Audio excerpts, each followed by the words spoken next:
Did you know that I was interested in you? I had a feeling. So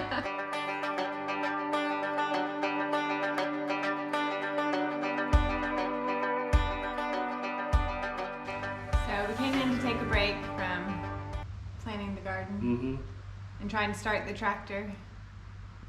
And we got 20 minutes before the kids get home off the school bus. So we thought we'd come inside and maybe share a little bit of an introductory A little bit of our story, maybe. Yeah. You want me to go first? You go first. I don't know. What do you think they want to know? I don't know. We'll just give them all the facts. Why don't you tell us what you want to know on future videos? We'll answer all those. But I did have someone ask one time how we met.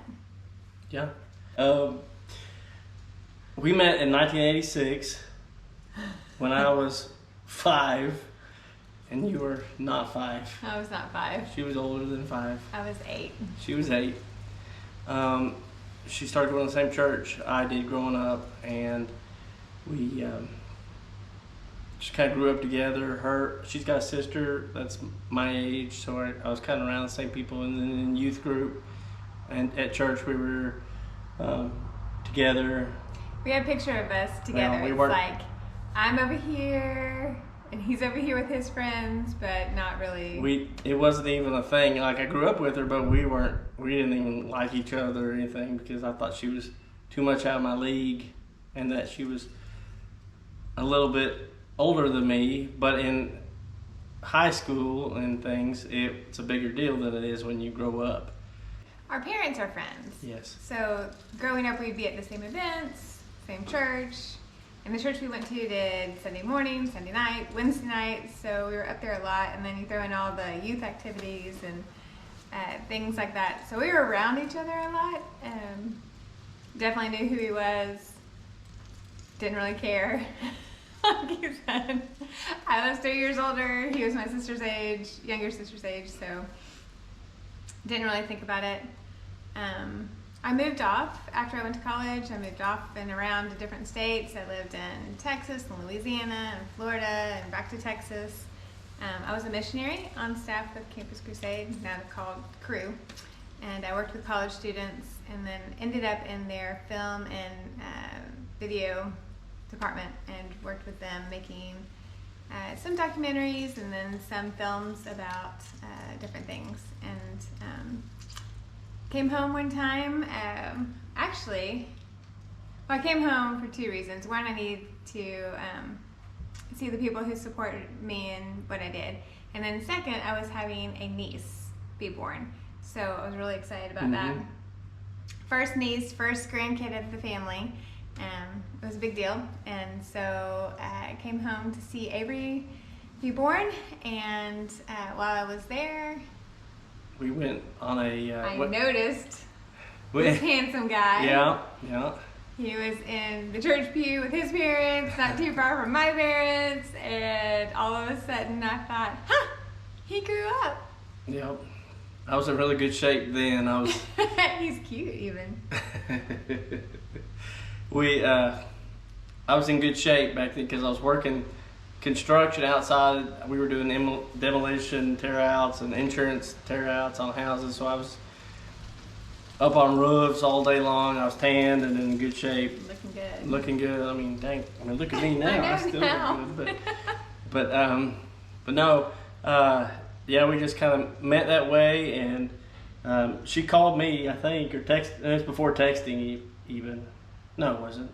No, anyway, she called me and asked me if I wanted to go to see a silent movie at the river parks in Tulsa, and I invited other people too. Yeah, so it ended up just, I wanted to get to know him, but I didn't want to just come out and say it. So I invited a crew.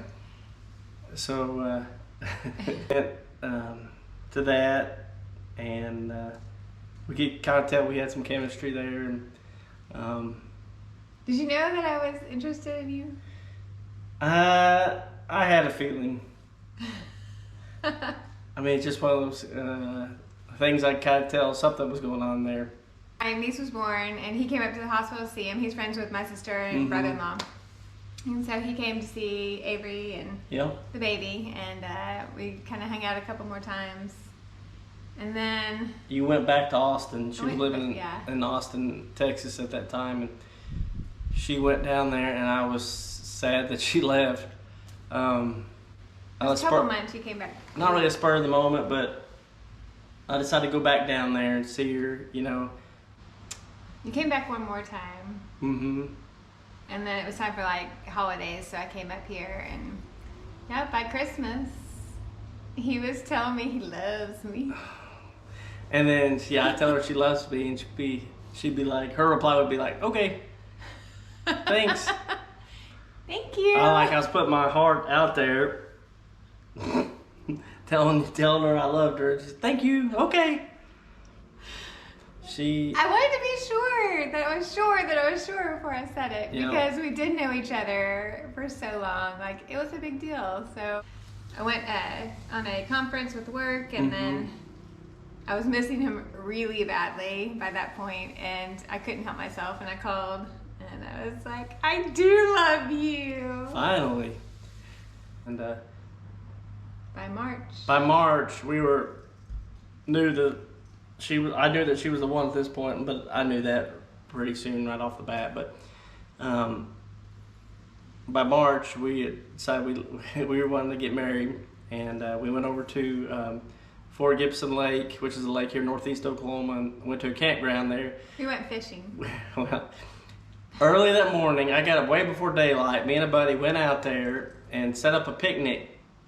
And I drove back to town, and I got the boat and Julie, and we went back out to the lake, and we launched the boat. We fished for a little while, I like fishing. I thought we went fishing. Yep. So we were fishing. We weren't catching anything. We didn't catch a thing. But I wasn't really focused that much on fishing.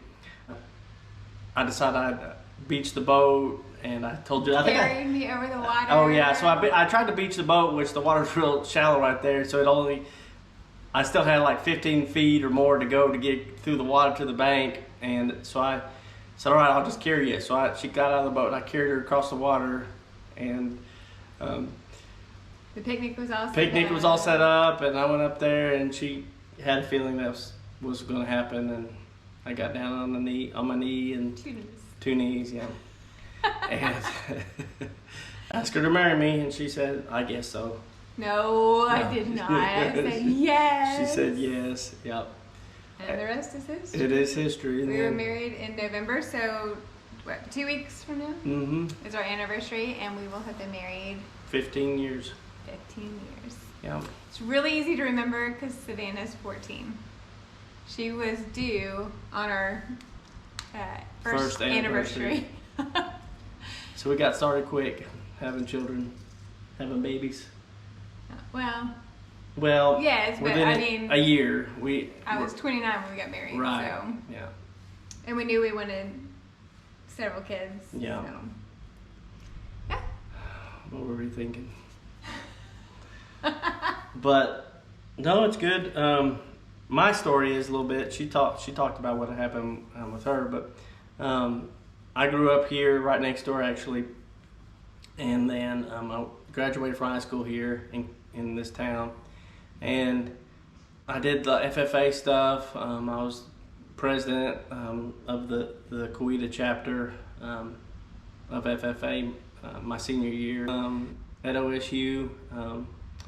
I did that a couple times. They asked me to go stay home a semester, and then I went back to school and did it a few more times and struggled a little bit. And I ended up graduating from NSU BA, and then so I just worked kind of odd jobs. And now you're in oil and gas. I'm in oil and gas now in Tulsa, Tulsa's a big hub for a lot of that stuff. It used to be the oil capital of the world, but it's not anymore. But still in oil and gas. That's kind of what my dad was into. That's what he did, and I kind of followed along in his footsteps. It's been a good job for us, for my family. It's provided well for us, and it has its ups and downs. Oil and gas will do that.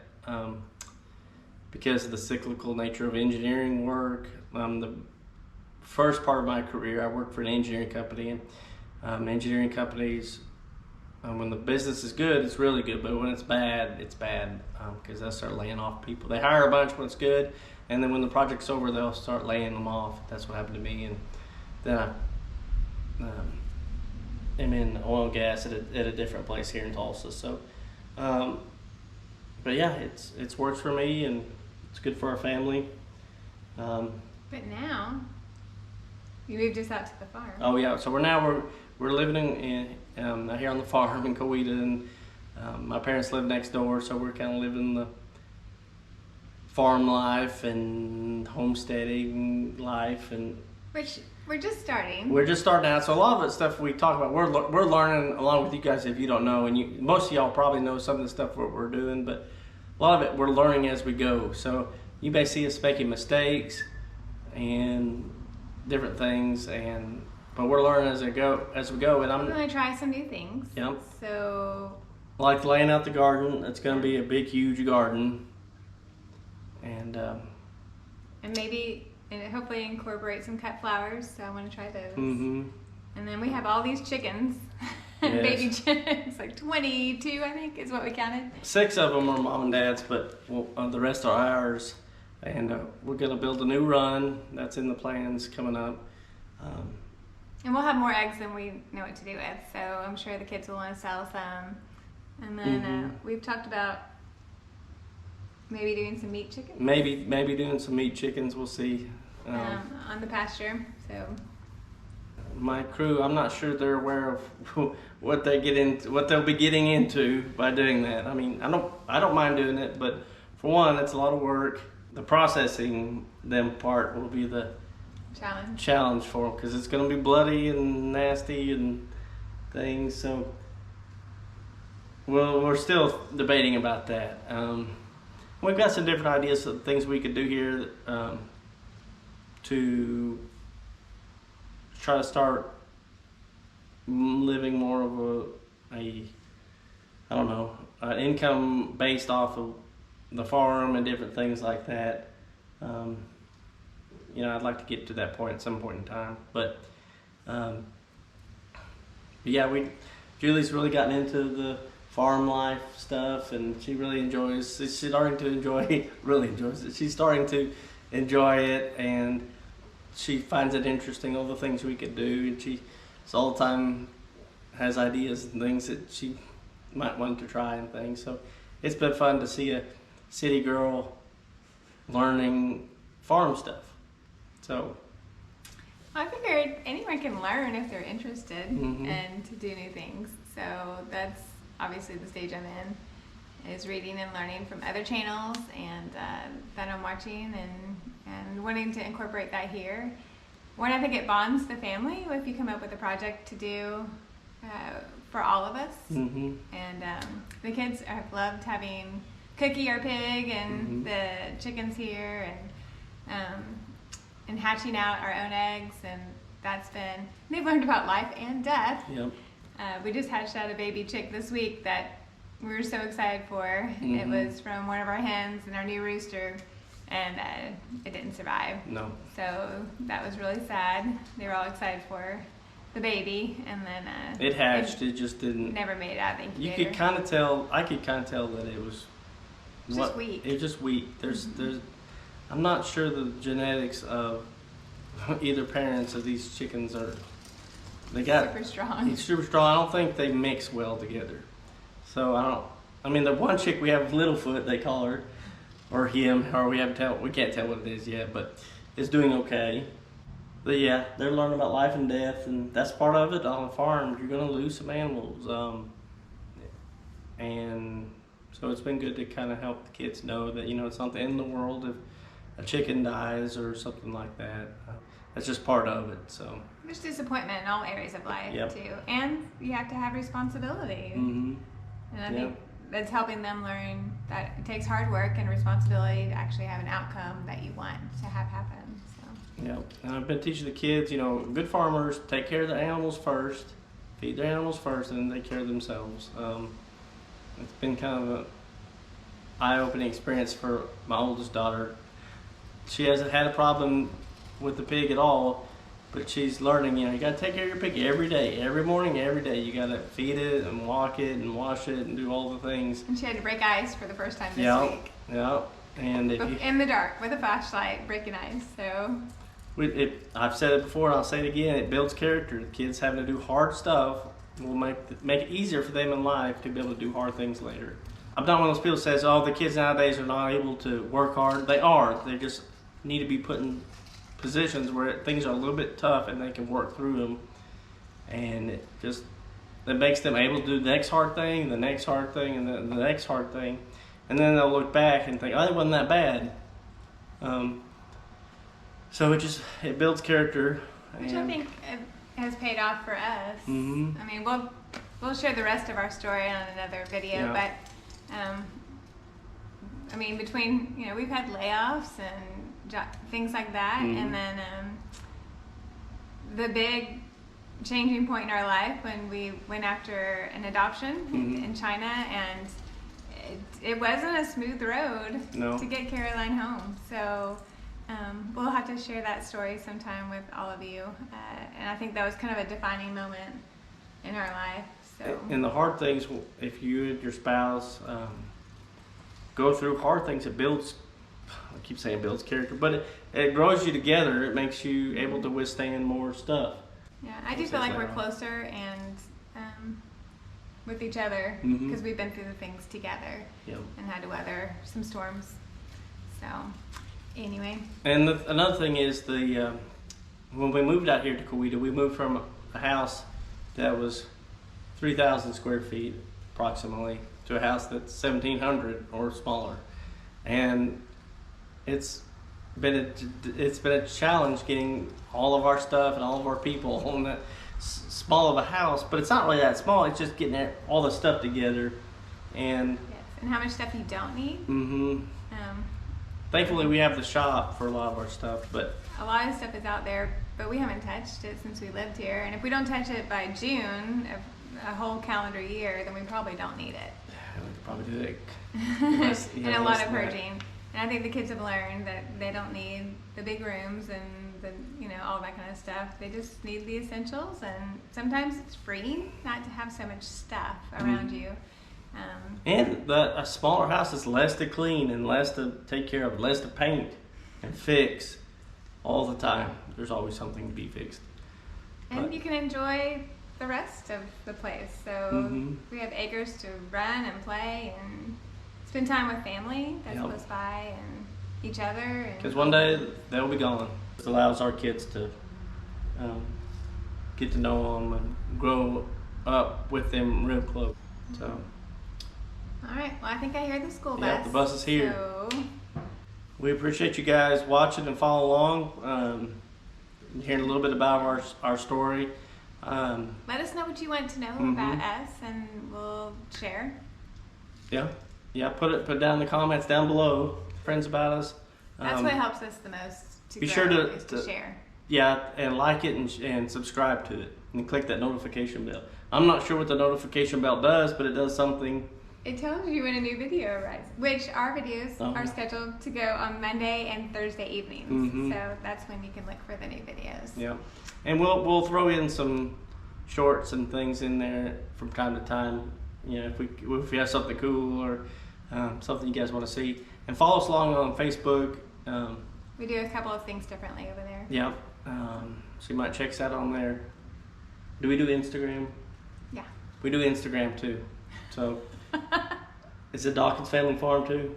Yep. She's my social media guru, so I run everything through her. So anyway, we appreciate you, and thank you for following along, and we will see you on the next video. Yep. God bless. God bless.